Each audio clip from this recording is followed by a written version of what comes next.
Okay guys, it's me again with what I promised to do, and that's the Easter vlog. Back in the last year, I said I would I did a Christmas vlog, an alternative Christmas vlog, and so this year, only about Easter in a few weeks, and so I promised I'd do an Easter vlog. So here it is.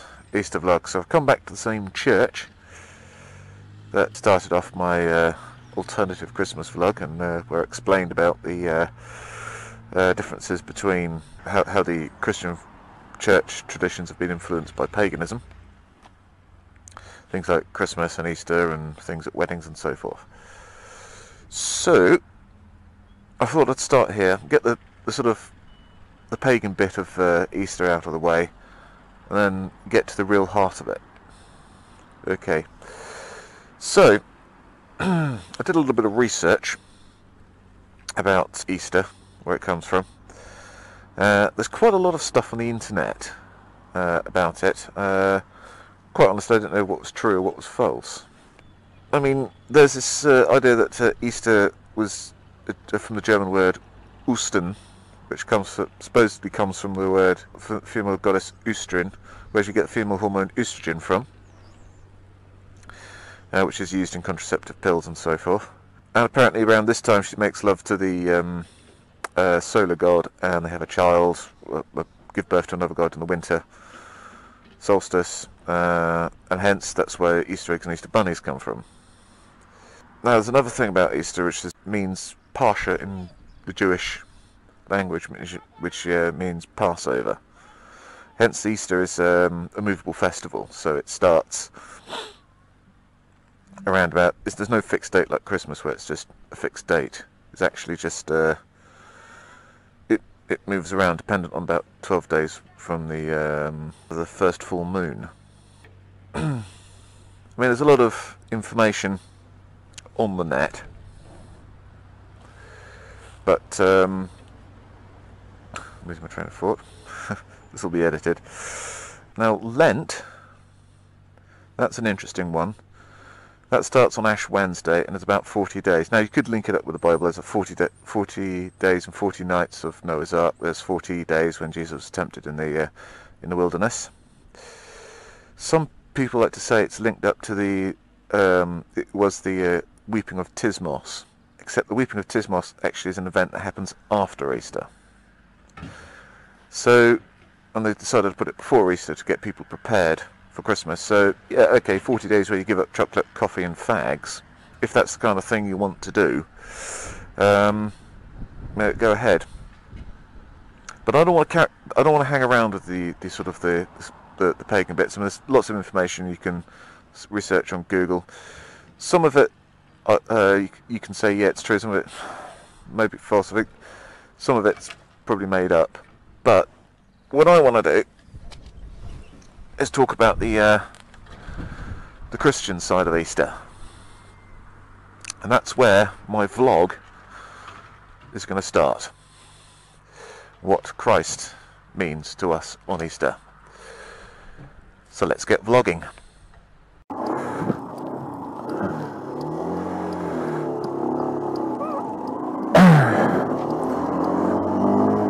Okay folks, here you go. What I'm going to do is I'm going to do this Easter vlog going on the coast road.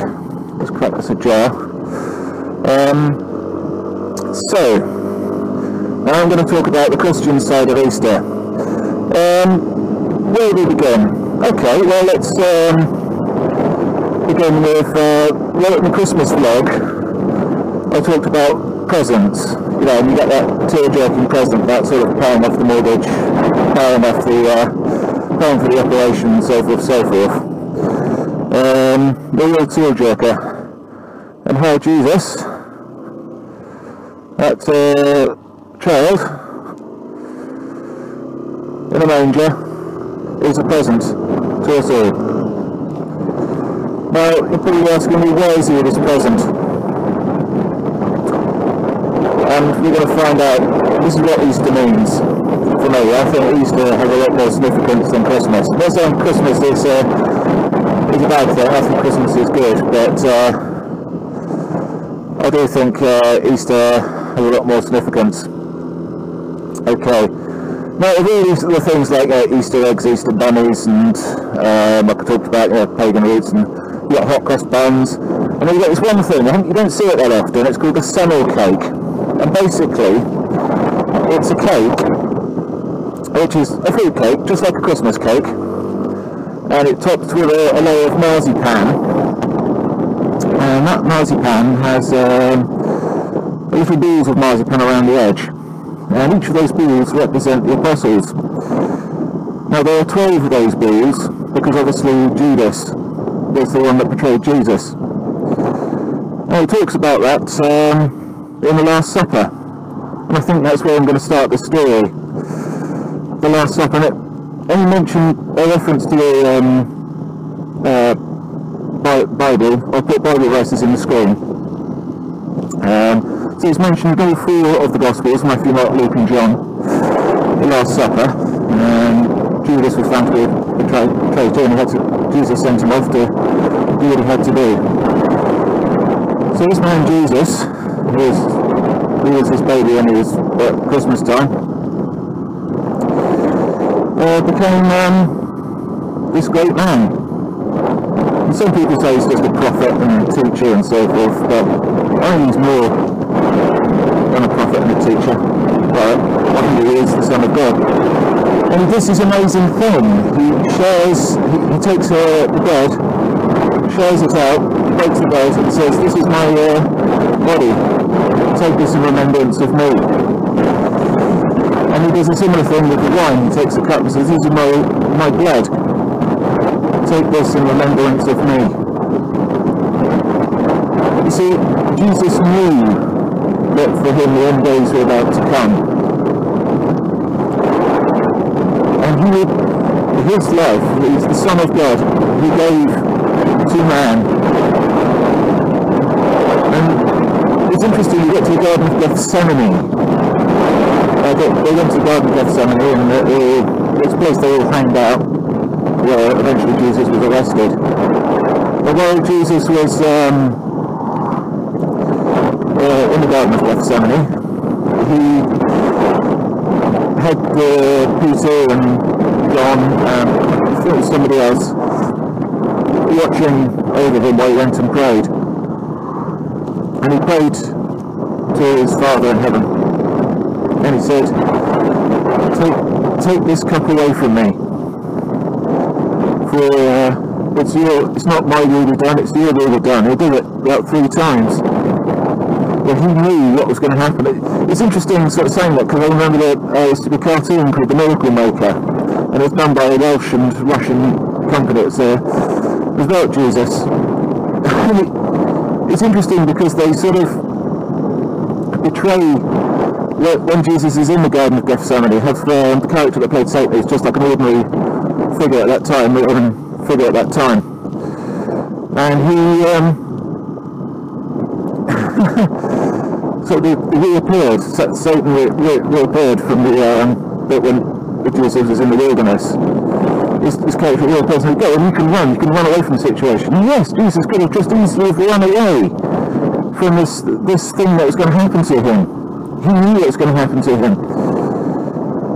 In fact, he said to his disciples, "I am in despair, even to the point of death."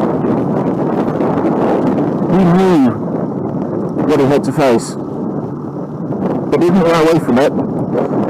They came, they arrested him, and every court that tried him was illegal, or they found him not guilty, and they found him an innocent man, just a man from Galilee, just a carpenter, hadn't done anything wrong, and he was. The famous trial was with Pontius Pilate. The Sanhedrin took him to Pontius Pilate and they said, "Look, this man claims he's the king of the Jews, and And even Pontius Pilate said, "Is this true? Are you the King of the Jews?" Jesus just replied, "If you say I am."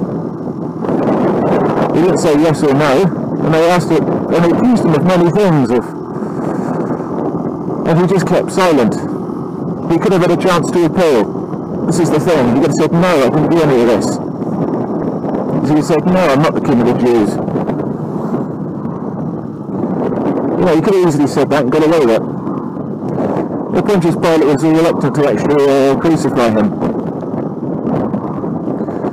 And they still is a sort of tradition that for Passover they let one prisoner go. And there's a prisoner called Barnabas, who was a notorious prisoner. He was actually a murderer, and they said, "Do you want to let him go or Jesus go?" And they said, "Well," they cried out, "We want to let Barnabas go." And he left. He also carried on. He committed crimes again.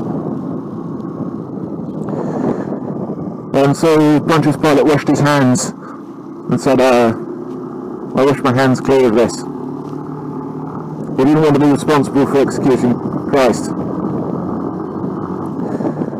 In fact, on the top of the cross, it had a sign saying "King of the Jews," because that's the only thing they could accuse him of.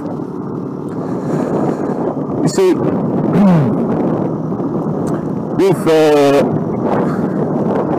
Jesus was executed, some interesting things sort of happened, and put the baby rest as yes. One of the centurions looked at him and said, "This man is the Son of God." One of the centurions watching over the crucifixion parade. They said the sky darkened. He was placed between two thieves. One of the most significant things that comes to my mind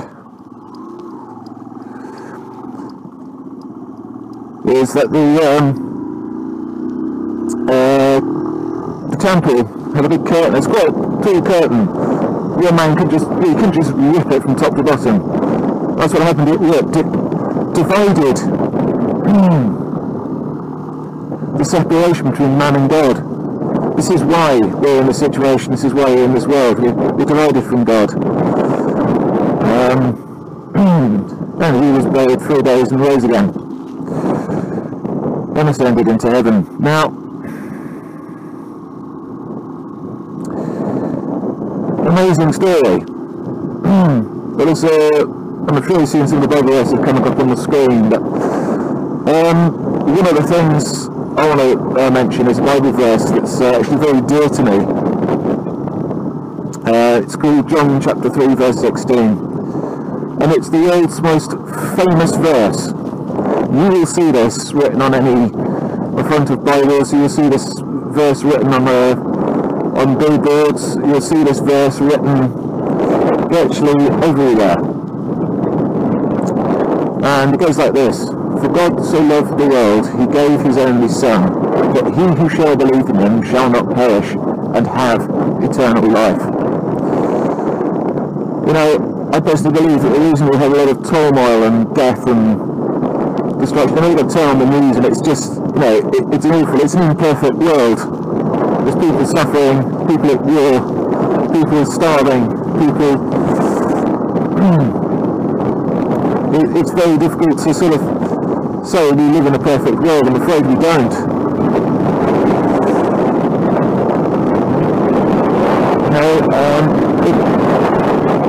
The fact is, quite simply, we're kind of doomed. You have to rely on Jesus. You have to seek his forgiveness. All it needs is just asking Jesus to come into your life. There's no thing you have to do but that. And that is the importance of Easter, is what Jesus has done. I wish you guys a happy Easter. I wish you guys have a good Easter. God bless you. Thanks guys.